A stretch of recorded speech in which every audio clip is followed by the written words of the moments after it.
በከተማ የሚገኙና ከትምህርት ቢሮ እውቅና ውጪ ለልማት የሚውል በሚል ከወላጆች ገንዘብ የሚሰበስቡ አንዳንድ የመንግስት ትምህርት ቤቶች አሰራር ህጋዊ አይደለም ተብሏል። የተገለጸው የአዲስ አበባ ከተማ ትምህርት ቢሮ ከ2014 እስከ 2018 ዓ.ም የተከናወኑ ተግባራትንና የ2019 ዓ.ም እቅድን መሰረት አድርጎ ሲያካሂድ በነበረው የግምገማዊ ስልጠና መድረክ ላይ ነው። በመድረኩ በከተማዋ በትምህርት ጥራትና ደረጃ ማሻሻያ በኩል ትልቅ ለውጥ መመዝገቡ የተገለጸ ሲሆን በዚህ ዓመት ብቻ 24 ትምህርት ቤቶች ወደ ከፍተኛ ደረጃ 4 መግባት ችለዋል ተብሏል። ሰላማዊት ጌታሰው ተጨማሪ አላት።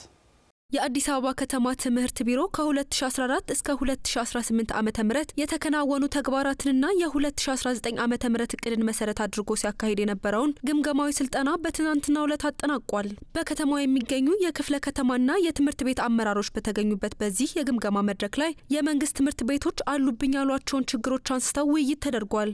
እንዲሁም የከተማዋ ትምህርት ቢሮ በትምህርት ቤቶችና በትምህርት ቤት አመራሮች ላይ ታዩ የተባሉ ክፍተቶችን አንስቷል። ከዚህም መካከል በዋናነት የተነሳው ጉዳይ የተማሪዎችን ምዝገባ በተመለከተ ከወረዳ እስከ ክፍለ ከተማ ያሉ አካላት ከከተማው አስተዳደር እውቅናና አሰራር ውጪ የልማት ክፍያዎች ሰብስበዋል የሚል ነው። የቢሮ ኃላፊ ዘላለም ሙላቱ ይህን መሰል አሰራር ከትምህርት ተደራሽነትና ምዝገባ ጋር አያይዞ መተግበር እንደማይቻል ገልጸዋል። ወረዳን ሳታማክሩ፣ ክፍለ ከተማን ሳታማክሩ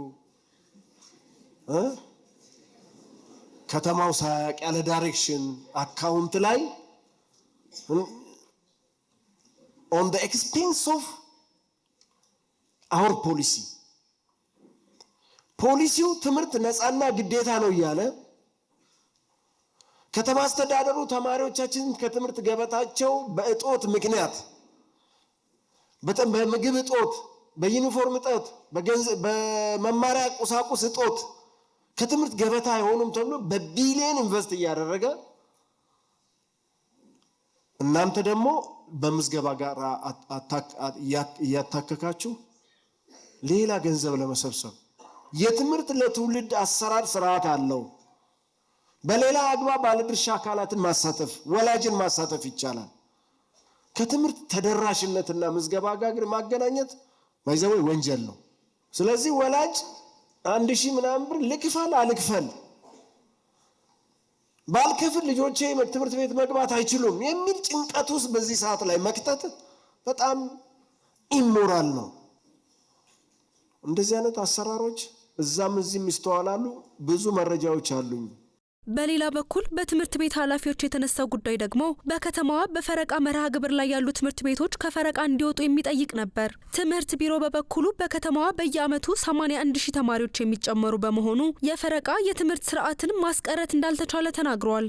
እኛ እንደ ትምህርት ቢሮ ካሉን መረጃዎች አኳያ በ2018 ፈረቃ ውስጥ ገብቷል ብለን ያዝናቸው መረጃዎች ቅድመ አንደኛ ደረጃና ሁለተኛ ደረጃ በጥቅሉ ወደ 34 ትምህርት ቤቶች ናቸው።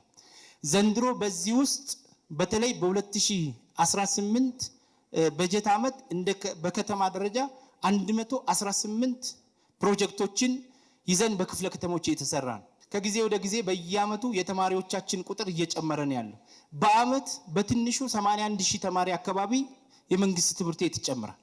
ስለዚህ አሁን ከፈረቃ ወጣን ስንል ተመልሶ ወደ ፈረቃ እየገባን ያለንበት ሂደት ነው ያለው።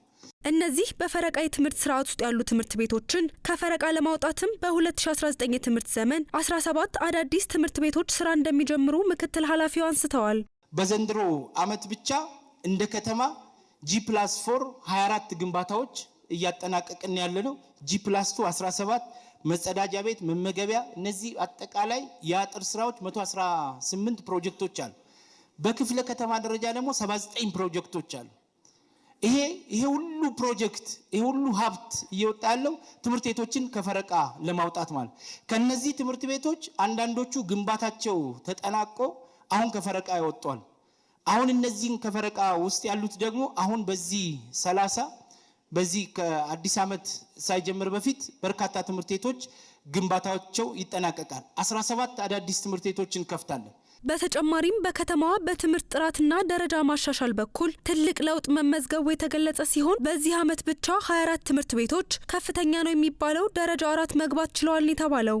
ይህም ለውጥ ከመንግስት ኢንቨስትመንት ባሻገር የመምህራን የወላጆችና የባለድርሻ አካላት ጥረት ውጤት እንደሆነ የቢሮ ኃላፊ ገልጸዋል።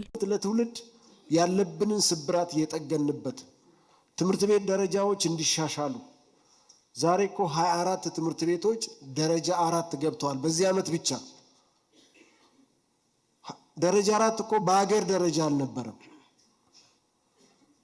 ይሄ ልፋት የመንግስት ኢንቨስትመንት ብቻ ሳይሆን እናንተም ስለሰራችሁ፣ ስለጠየቃችሁ፣ ስለታተራችሁ፣ ስለለፋችሁ የመጣ ውጤት እንደሆነ ማሰብ ያስፈልጋል። እዛ በላይ ትምህርት ቤቶች 100% ትምህርት ቤታቸውን አሳልፈዋል። ይሄ ኢትስ ኤ ብሬክ ስሩ። ይሄ ትልቅ ለውጥ ነው። በመጨረሻም በቀጣዩ ሰኞ የሚጀምረው የ2019 የትምህርት ዘመን የተማሪ ምዝገባ በሁሉም የመንግስት ትምህርት ቤቶች ያለምንም ክፍያ ተግባራዊ መደረግ እንደሚገባውና ከዚህ የተለየ አሰራር ተግባራዊ የሚያደርጋት ተቋማት ከተገኙ ቢሮ ተጠያቂ የሚያደርግ መሆኑን የቢሮው ኃላፊ ተናግረዋል። ለ2 ቀን የተካሄደው ግምገማዊ ስልጠናም የትምህርት አመራሩ ለመማር ማስተማር ስራው ውጤታማነት አስተዋጽኦ ማበርከት የሚችል ገንቢ ውይይት ማካሄዳቸውን አስታውቀዋል።